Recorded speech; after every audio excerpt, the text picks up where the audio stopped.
यार मुझे तो मून नाइट के अब तक के सारे एपिसोड में एपिसोड 5 बहुत ही अच्छा लगा। इस एपिसोड में बहुत सारे ईस्टर एग्स और मून नाइट की ओरिजिन भी देखने मिली। So hey guys, welcome back to our channel the Movie Tales. तो आज हम करने वाले हैं मून नाइट के एपिसोड 5 का ब्रेकडाउन। सो बिना टाइम वेस्ट किए चलिए ब्रेकडाउन शुरू करते हैं।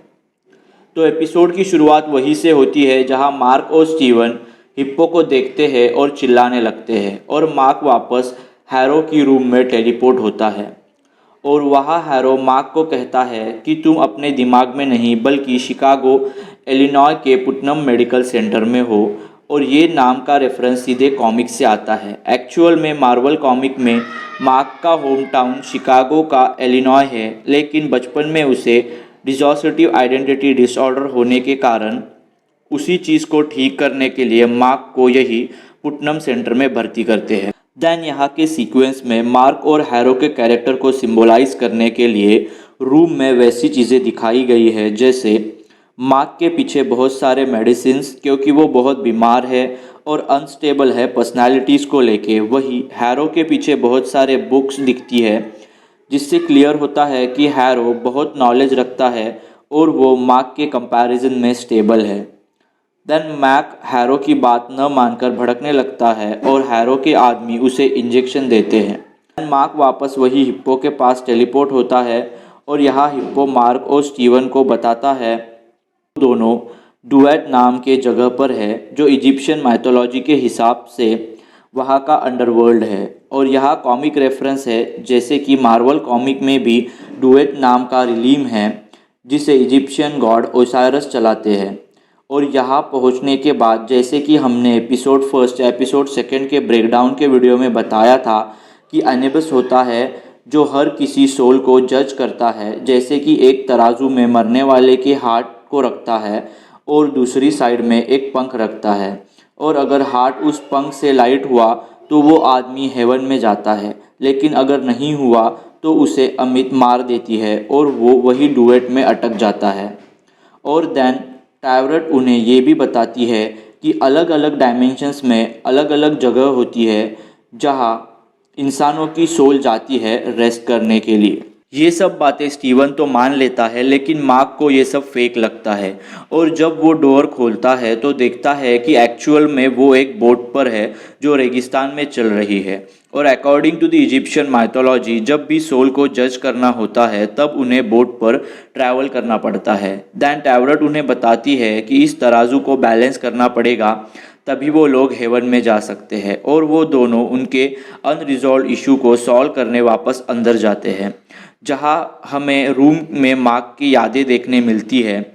और ऐसे ही एक रूम के डोर के बाजू में एक क्यूआर कोड देखने मिलता है, जिसे स्कैन करने पर हमें मार्वल की वेबसाइट पर जाते हैं, जहाँ हमें एक फ्री कॉमिक मिलती है जो है 1980s की मून नाइट वॉल्यूम 1, जहाँ पर हमें मून नाइट की ओरिजिन के बारे में बताया गया है। और ये वही ओरिजिन हमें एपिसोड में आगे देखने मिलेगी।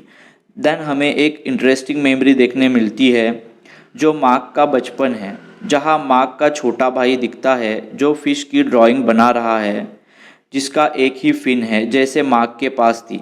और यहाँ इन दोनों के अलावा उनके पेरेंट्स भी हैं।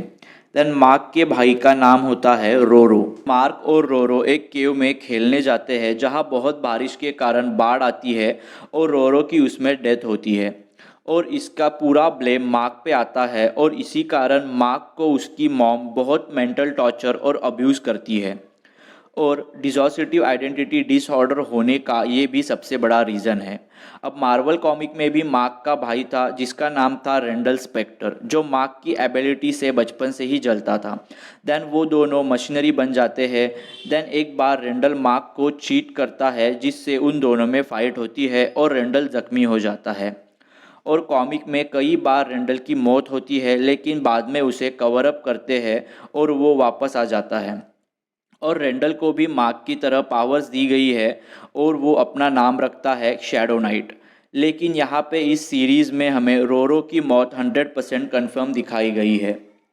दैन डिसोसिएटिव आइडेंटिटी डिसऑर्डर के बारे में बात करें तो ये बचपन में होता है। अगर किसी बच्चे ने छोटी उम्र से ही किसी तरह की अब्यूज़ या मेंटल टॉर्चर झेली है तो इसी कारण उसे कोप अप करने के लिए नई पर्सनालिटीज़ क्रिएट हो जाती है जिससे वो अब्यूज़िव मेमोरी से बच सके। और सेम चीज़ मार्क के साथ होती है और इसी को मार्वल वालों ने बहुत ही अच्छी तरीके से दिखाया है। और यहाँ एक मेमोरी में हमें पता चलता है कि मार्क ही ओरिजिनल पर्सनालिटी है और स्टीवन एक कॉपिंग पर्सनालिटी जो असल में है ही नहीं। यहाँ बहुत सारे ईस्टर एग्स भी देखने मिलते हैं, जैसे कि वही एपिसोड 4 वाले कैरेक्टर स्टीवन ग्रांट और रॉसर की action figure, then Tom Buster movie का पोस्टर जिस पे आप ध्यान से देखोगे तो वहाँ पे नाम लिखा है डग पर्लिन, जो कि दो नाम का कॉम्बिनेशन है, डग मोनेक और डॉन पर्लिन, जिन्होंने मून नाइट को क्रिएट किया था। और पोस्टर के कोने में टीए नाम का सिंबल भी आप देख सकते हैं जिसके नीचे लिखा है टाइमली एटलास प्रोडक्शन। तो अगर आपको पता नहीं है तो बता दूं, ये मार्वल कॉमिक का पुराना नाम था। हाँ जी, मार्वल का सबसे पहले नाम था टाइमली एटलास प्रोडक्शन। और एक मेमोरी में हमें मून नाइट की ओरिजिन दिखती है, जहाँ कैसे बुशमन उसे धोखा देता है और आर्कियोलॉजिस्ट को मारता है, जिसमें लैला के फादर भी शामिल थे। देन मार्क को भी मारकर चला जाता है। देन कोंशु उसे अपनी पावर देकर बचाता है और मार्क मून नाइट बनता है। देन हैरो स्टीव की हेल्प करता है उसकी मॉम की डेथ को एक्सेप्ट करने में। देन एक सीन में हमें मार्क उसकी मॉम की फ्यूनरल में जाता है, लेकिन वो मॉम से नाराज़ होने के कारण उसी चीज़ को एक्सेप्ट नहीं कर पाता और रोते रोते स्टीवन की पर्सनालिटी में आ जाता है और स्टीवन को याद भी नहीं होता कि वो वहाँ पर क्यों है और अपनी मॉम से फ़ोन पर बातें करते हुए निकल जाता है। और इस पूरे सीन को ऑस्कर इसैक ने बहुत ही अच्छी तरीके से परफॉर्म किया है। दैन हम देखते हैं कि बोट पर तराजू अभी भी बैलेंस नहीं हुआ है और इसी कारण वहाँ पर होने वाले अनडेड लोग आकर मार्क और स्टीवन पर हमला करते हैं। देन किसी तरह स्टीवन इनको मारता है, लेकिन एक्सीडेंटली वो बोट से नीचे गिरता है और फ्री हो जाता है और इसी से तराजू बैलेंस होता है और मार्क हेवन पहुंच जाता है और यहाँ एपिसोड ख़त्म हो जाता है। अब यहाँ कई सारे सवाल आते हैं कि क्या स्टीवन मर गया और मरने के बाद स्केल बैलेंस हुई तो मार्क की थर्ड पर्सनालिटी जेक का क्या। सो होपफुली हमें एपिसोड 6 में ये सारी चीज़ें देखने मिलेंगी। अनफॉर्चुनेटली ये इस सीज़न का लास्ट एपिसोड भी होने वाला है, तो आई होप ये सारे डाउट इस एपिसोड में क्लियर हो जाएंगे। और इसी के साथ ये वीडियो हम यहीं पे रैप अप करते हैं। आपको ये एपिसोड कैसा लगा कमेंट सेक्शन में ज़रूर से बताना। वीडियो अच्छी लगी तो लाइक करना, शेयर करना और चैनल पे नए हो तो सब्सक्राइब करके अपना सपोर्ट ज़रूर से दिखाना। तो मिलते हैं ऐसे ही किसी नेक्स्ट वीडियो में, तब तक के लिए take care and bye bye.